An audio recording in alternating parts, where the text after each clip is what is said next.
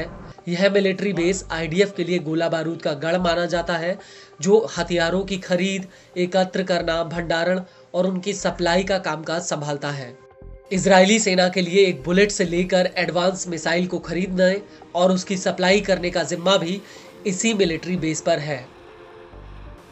आपको बता दें कि जब हूती ने इस बैलिस्टिक मिसाइल को दागा तो केंद्रीय इजराइल के बेईत शेमेश और दक्षिणी वेस्ट बैंक इलाके में हवाई हमलों के सायरन बजने लगे।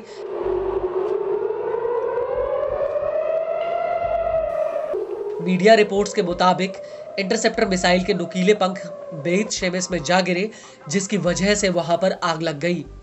आपको यहां पर यह भी बता दें कि हूती के इस हमले में इराक के प्रतिरोधी समूह ने भी उसका साथ दिया।